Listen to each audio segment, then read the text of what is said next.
Hello, good morning guys. Today is Sunday.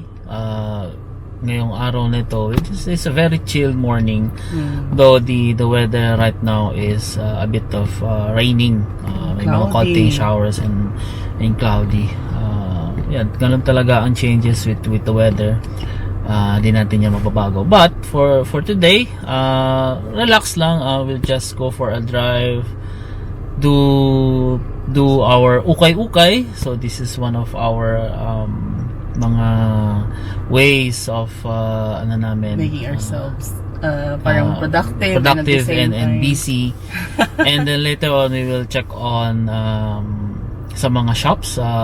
Tingin kami ng camera, but the camera that we are using right now is still workable, but it's good that at least we can check for another options then for camera. Parang maganda yung mga vlogs natin sa mga susunod camera outlet. And what else? Siguro we'll do our shopping na din for this week, because this next week will be Christmas Eve and Christmas na, and darating din ng aming pamilya from Philippines, and we are welcoming them here in Canberra. So magpe-prepare tayo, we'll just prepare food for them, for everyone. Yeah.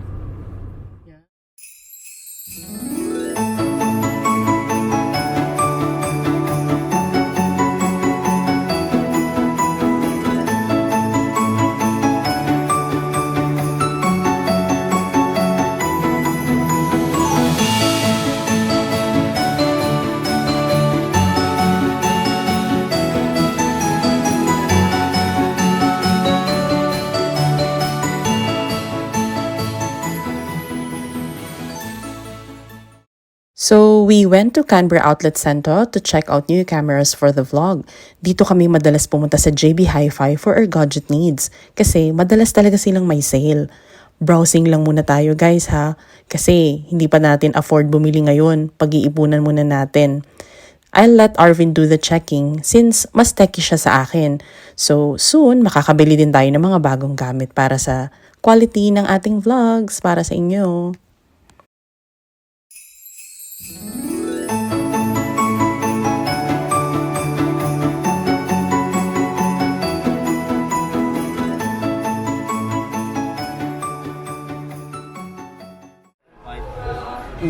So, kung tayo magpa-capitalize,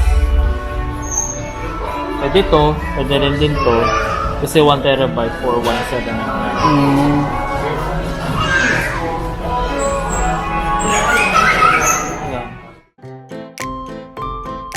After naming mag-check ng gadgets, namili naman kami ng seafood for our Christmas lunch. Dito sa Australia, patok talaga ang seafood tuwing Pasko, usually partnered with fresh salads and fruits. Since summer nga ang season, fresh talaga lahat. Yun nga lang, medyo ginto ang presyo pag Christmas time na.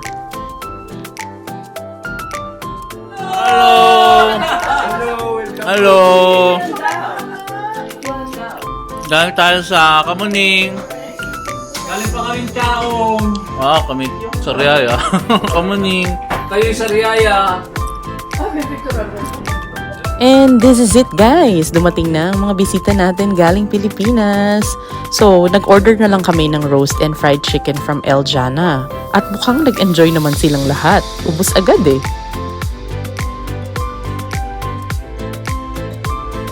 Pagkatapos po natin kumain, nagbukas naman kami ng mga pasalubong. Naku, grabe, ang dami. Maraming salamat po sa inyong mga padala.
After po ng Christmas Day and Boxing Day, nagpahinga muna kami saglit para makapag-recover.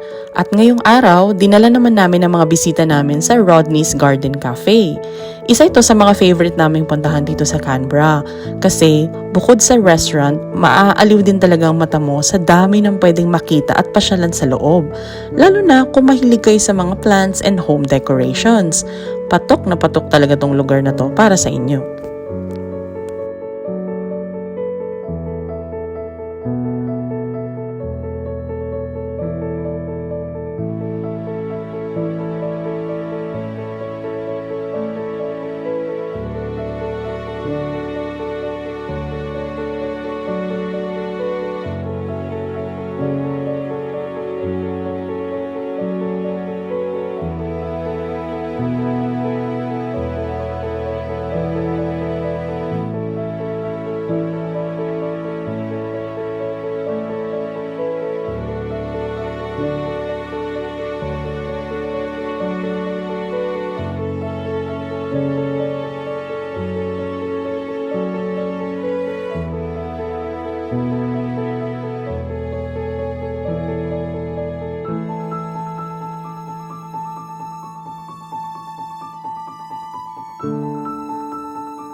Dahil magbi-beach tayo the next day, dumaan kami saglit sa Costco para magpagas at bumili ng konting snacks.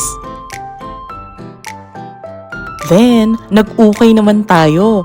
Dito talaga nakakatuwa at pumunta tuwing Christmas season kasi nagdi-discount din ng Vinnie's. So para sa mga katulad namin nagtitipid pero gusto pa rin ng maayos at sulit na shopping, hindi kayo magsisisi pag dumaan kayo dito.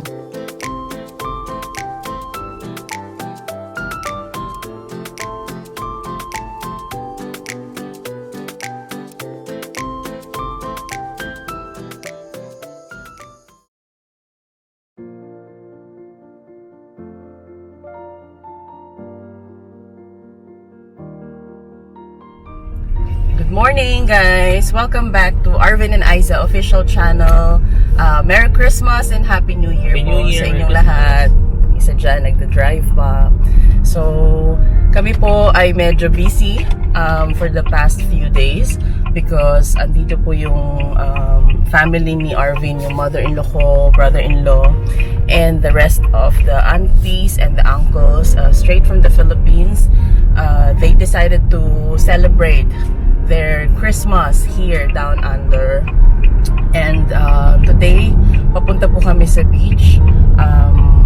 Susunduin muna namin yung iba naming family members sa bahay ng sister-in-law ko.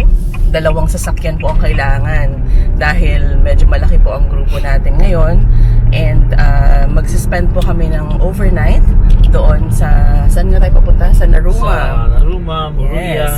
Narooma and Moruya. Tourist Those are Tourist Head. Medyo extensive po ang ating itinerary today. Yesterday, we had a nice lunch then, or parang before dinner na rin yun. Pre-dinner natin na meal time, and yun lang. Medyo nag-slow down lang. Nag-enjoy kami. Makikita nyo sa ibang mga features namin sa vlog kasi gusto namin din iparana sa kanila kung ano ba, what it's like to live here in Canberra, ano ba yung typical na lifestyle ng mga Canberrans. Sinasabi ko lang ng Canberrans kasi every state they have their own lifestyle. So our lifestyle here in Canberra may or may not be the same or similar sa ibang states kasi dito talaga yung mga tao dito parang very lang sila, parang They always opt to go for a drive. Oo. Mga long weekends. yun lang kasi yung sa Canberra, hindi siya talaga yung typical na you would stop here. Ganyan. You really have to go out. So parang gateway siya to a lot of places that you can visit across New South Wales kasi nasa gitna tayo ng merong Sunrise. Ayun. So yan, i-feature natin sa vlog yung mga gagawin natin for the rest of the trip. And I hope you guys are enjoying your time together as well with your family. Maraming salamat po sa mga subscribers natin. And wow, na-amaze kami. Kahit na beginners pa lang po kami. Pero may mga nanonood talaga ng vlog. So, yun, hope and pray na you will have a safe and mindful celebrations. Ingatan niyo po ang inyong mga katawan din. Medyo slow down po tayo sa pagkain ng marami para maiwasan po natin ang mga sakit-sakit. Pacho. Yes! Mga indigestion. So, yun po. Maraming salamat again, guys. See you later.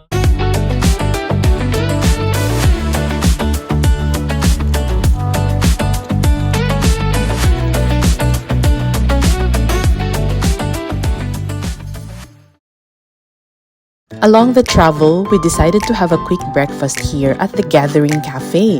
Na-try na namin to before ni Arvin and we really love the food. Kaya gusto rin namin matikman ng mga kapamilya namin since masarap na, healthy pa.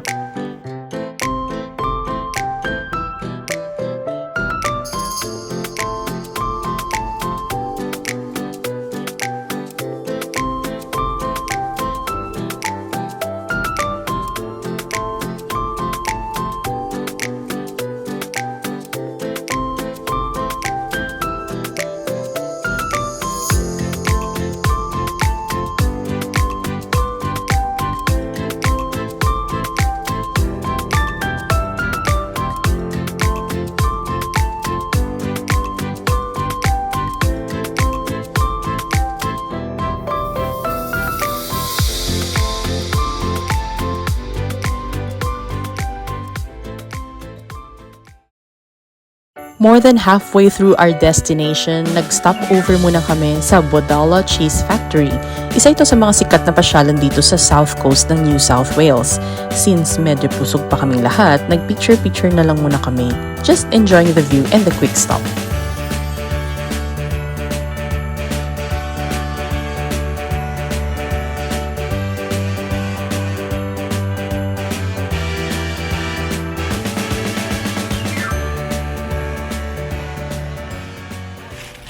Hello guys! Good afternoon. Finally, we're here na po after 10,000 years. Nakarating na po tayo dito kami sa Narooma. This is the southern side ng coast dito sa New South Wales. Sobrang daming tao po ngayon. Well, obviously kasi holiday and it's a Sunday. At napakaganda po ng weather. My gosh. Sobrang perfect. Ngayon, nag-unload na po kami ng mga gamit. Tapos from here, maglalakad po tayo papunta sa main beach. Dito sa part na to, complete naman yung mga amenities. Merong public toilet. Over dun sa isang side, which is i-vlog natin mamaya. May parang, para siyang maliit na pool, pero parang overflow siya ng dagat. Tapos from here sa parking side, pupunta tayo din mamaya sa beach. So isa to sa mga favorite naming puntahan kapag holiday yung Narooma kasi maganda talaga siya.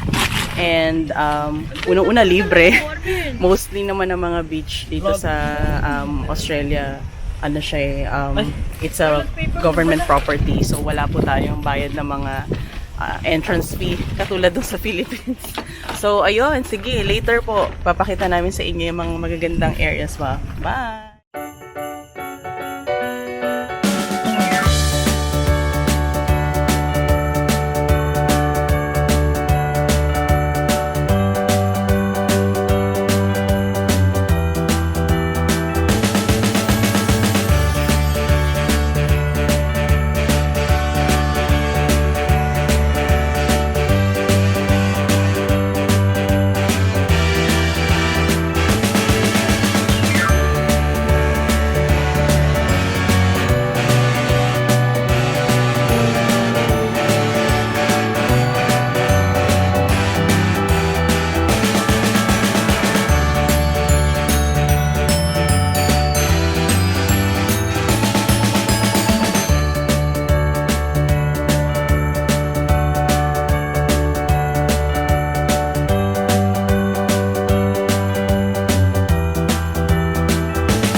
Grabe guys, sa tagal naming nababad sa araw, nagutom na talaga kami. Kaya dito na kami nag-dinner sa Tourist Head Boat Shed para mag-fish and chips.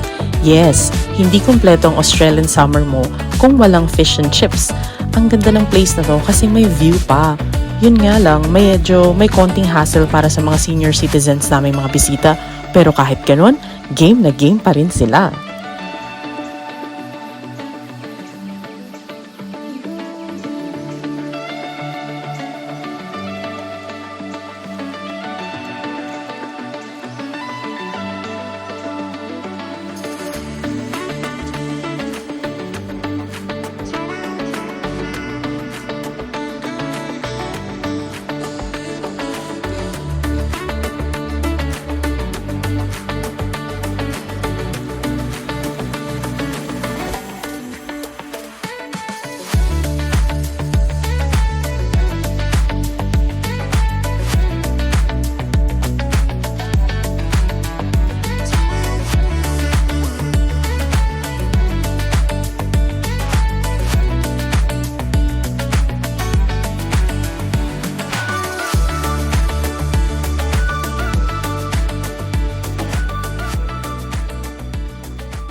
It's been such a long day for all of us and we hope napasaya namin kayo sa vlog na to. Normally, ganito lang namin sineselebrate ang Pasko dito sa Australia. Medyo laid back siya kumpara sa nakagawian nating Pasko sa Pilipinas. Pero masaya pa rin naman. And this Christmas is extra special for us. Kasi alam nyo na, first time namin nakasama halos buong pamilya ni Arvin ngayong Pasko. Kaya mas lalo siyang naging unforgettable. Maraming salamat sa pagsama sa amin hanggang dulo. Hanggang sa muli. Bye guys!